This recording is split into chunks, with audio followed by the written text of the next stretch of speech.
Bonjour à tous et à toutes. Activité 11, page 80 à 83. Donc dans l'activité 11, on vous demande d'abord d'aller regarder la fiche ressources 8 que je vous ai mis à l'écran ici.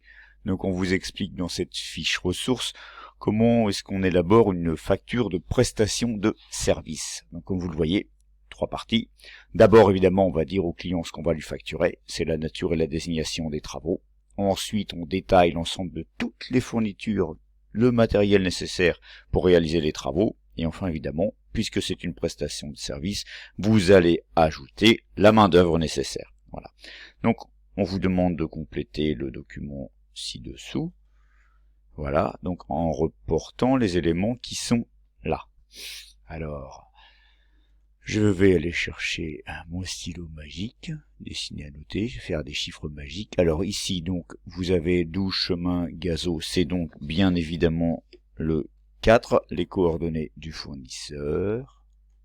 Je sais pas si vous allez bien voir, je vais peut-être changer de couleur. 4, voilà. Voilà. Ici, vous avez facture V10 051, c'est évidemment le 7, intitulé et numéro du document. Voilà. En dessous, monsieur, madame Hector Veit, c'est le client. Et les coordonnées du client, le 1. Voilà.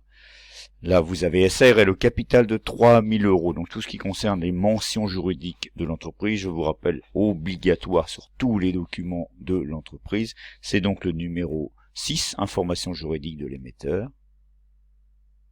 Voilà. En dessous, vous avez, plutôt, Toulon, le 12 octobre, N, c'est bien évidemment le 5, lieu et date d'établissement de la facture. Voilà. Pardon, je descends.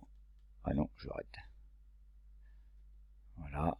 Là, vous avez donc un encadré qui porte sur la nature des travaux, les fournitures et la main-d'œuvre. Donc là, évidemment, on veut ici le numéro 3, descriptif des biens et des prestations, qui reprend ce que vous avez là. La nature des travaux, la nature de désignation des travaux, c'est pareil. Là, ensuite, vous avez les fournitures qui sont là. Et enfin, la main-d'œuvre, elle est là. Vous êtes obligé d'informer le client. Rappelez-vous, on l'a vu ça.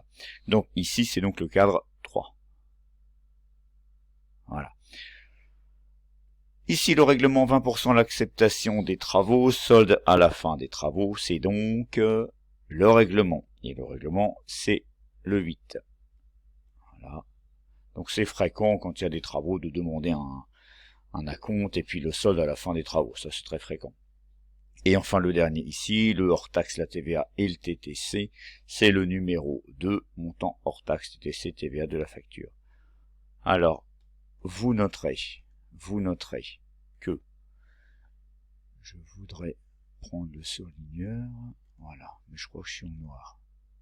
Voilà, ici vous avez une TVA à 10%. Ou si vous vous souvenez, TVA taux normal 20%, taux réduit 10%, super réduit 5,5%. Sauf que en matière de facturation de travaux, c'est pas si simple que ça. Vous avez ici un lien que je suis allé vous chercher sur internet. Alors attention à votre source, je vous rappelle, servicepublic.fr. En matière de travaux, la TVA peut être réduite à 10%, voire à 5,5% si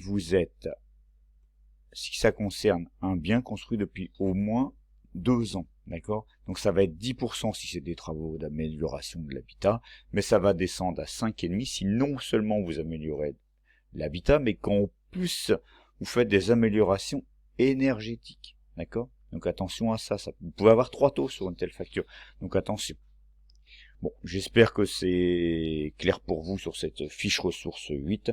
Je vais faire une autre vidéo pour l'activité 11, en sachant que je sais pas si je vais corriger feuille par feuille ou pas, parce que je suis limité en durée d'enregistrement YouTube, et si ma vidéo coupe, ça peut être compliqué.